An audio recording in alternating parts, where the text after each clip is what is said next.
Hey guys, and welcome back to the Fans Perspective, and in today's video I'm going to be giving you my final prediction for the Premier League 2023-24 campaign. Now I've done this for the last 2 years running and I thought it's only fair to continue the tradition. Quick shout out to last year's predictions. As you can see, West Ham apparently finishing in 6th, Leicester finishing in the top half of the table, and Fulham sat pretty in the relegation zone. So yeah, as you can tell, last year it wasn't really anything to brag about. I'm not the best at this, but at the end of the day, it is a prediction. If you do like this sort of content, please can you smash that like button, subscribe to the channel and hit that notification bell so you know when the video goes live. We've just hit over 6,000 subscribers. Drop a comment down below what your predictions are, or if you agree or disagree with any of these, and if you like this sort of concept of video, I could possibly give it a go for the Championship as well, because I know it's a much harder division to predict. But yeah, without further ado, let's get into it.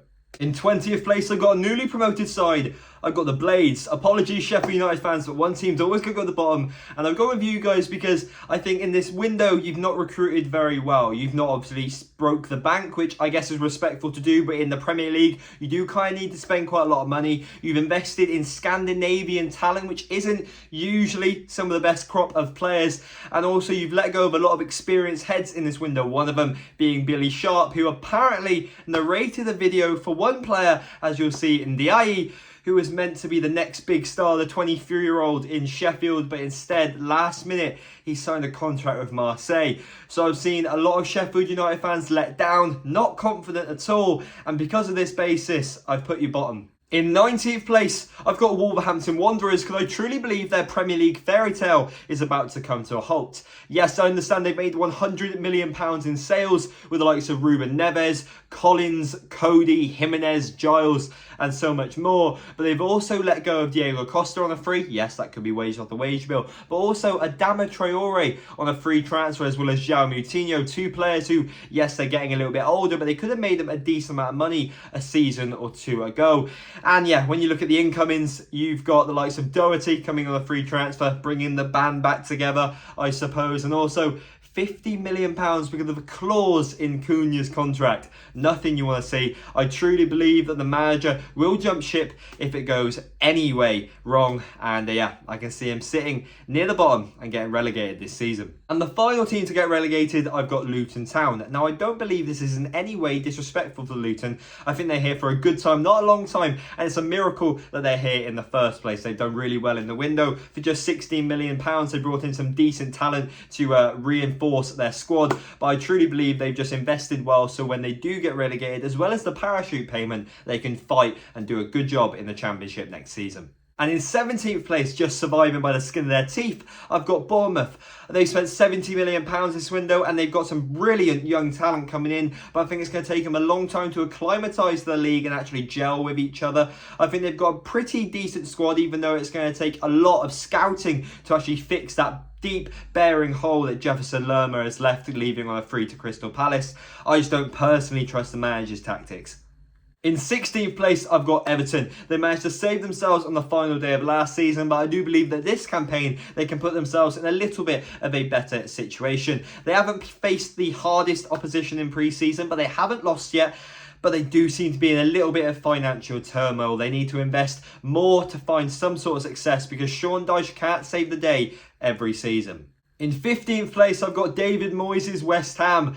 Now, don't come at me, West Ham fans. I understand you've just won a European trophy, but I'm looking at this logistically. I believe you're the only team that is yet to make a signing. You've sold your best player and club captain Declan Rice for £100 million. Scamacca could be leaning towards the exit door to Inter Milan for around £20 million. That's a lot of money coming in, nothing going out. And that, as well as having to play European football with such a thin squad, I don't think you can handle it. I think you're going to be safe, but not a very pretty season at all. In 14th place, I've got Nottingham Forest. Now, I've got a lot of respect for Forest because when it was looking extremely gloomy last season, they stuck with Steve Cooper and they survived in the Premier League. Now, he's brought in some decent talent, Ola Aina, an ex-Chelsea Academy graduate, and also Alanga. I believe if he's given the freedom out wide, Forest can really reap the rewards. In 13th place, I've got Crystal Palace, a pretty bog-standard season for them.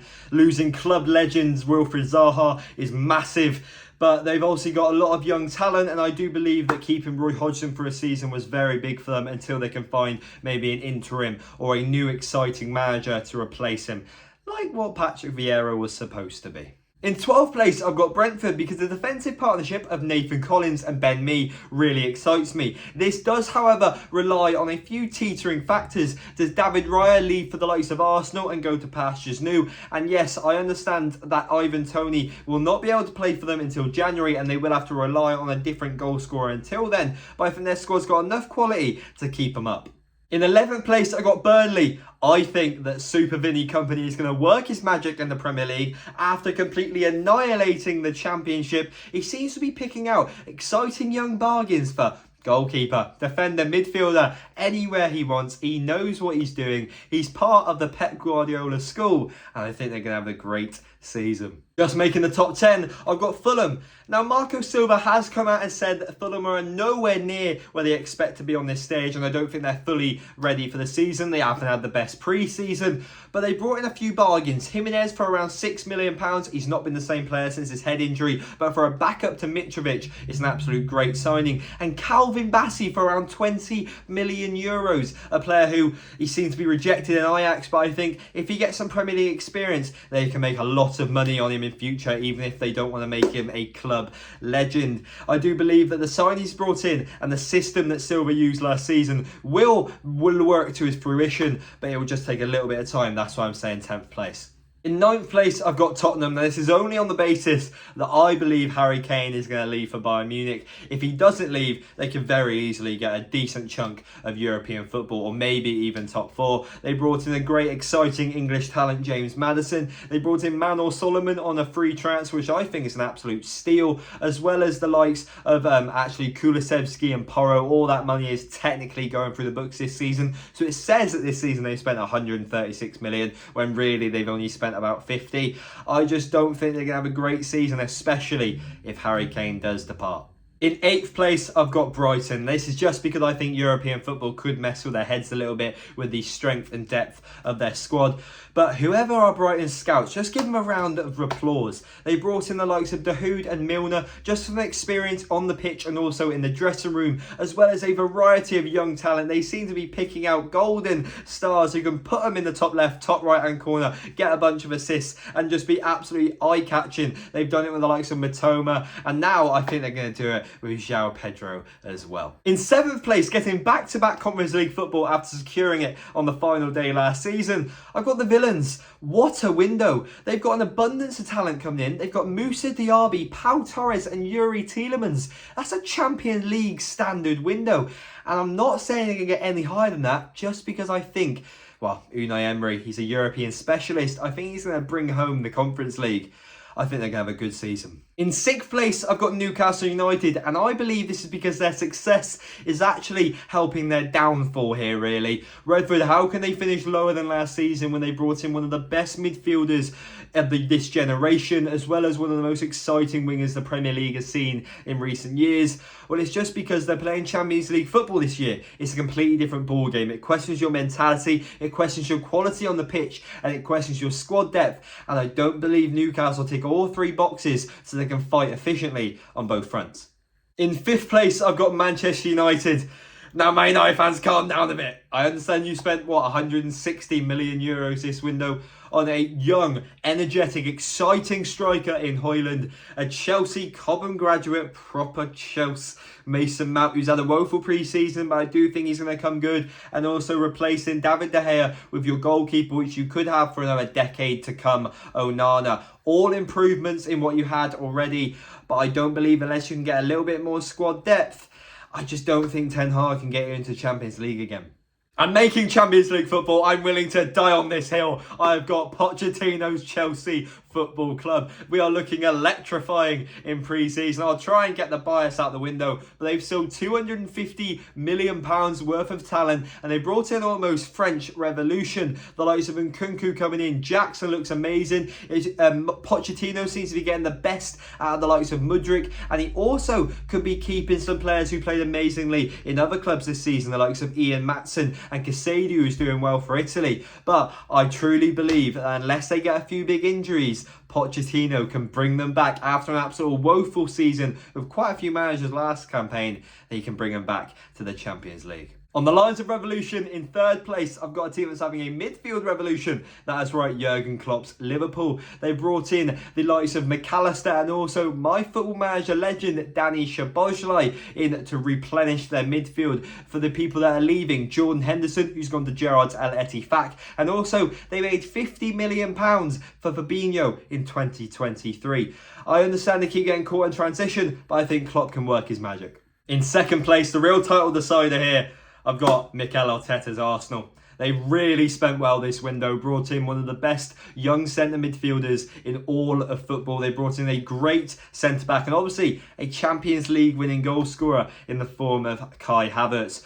But there's no way, shape or form I haven't win this league. Even though Man City has lost a lot of talent, whenever Pep Guardiola is in the league, I always back him. He knows how to win the league. But I really think that Arsenal will do even better than last season and get in the 90 points. And finally, Premier League champions. As you guys know, I've got Manchester City. Kovacic has come in to replace Gundogan, the club captain who lifted their last Premier League trophy. They've also lost Riyad Mahrez to Saudi Arabia. But if this Guardiola deal does go over the line, they might not only be breaking the Premier League points record, but they might also go for Jose Mourinho's goals conceded record as well. That is one of the best defences in football, if not the best defence we've seen in football since maybe Pep Guardiola's Barcelona side. It's absolutely unreal. And yeah, I can't see any other team win the league.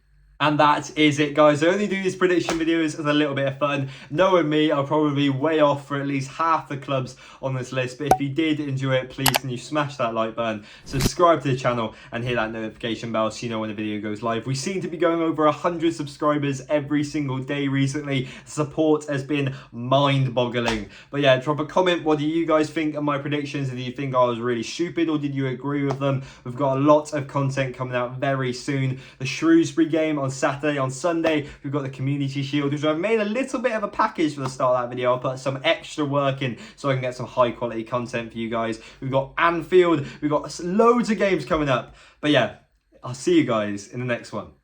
See ya.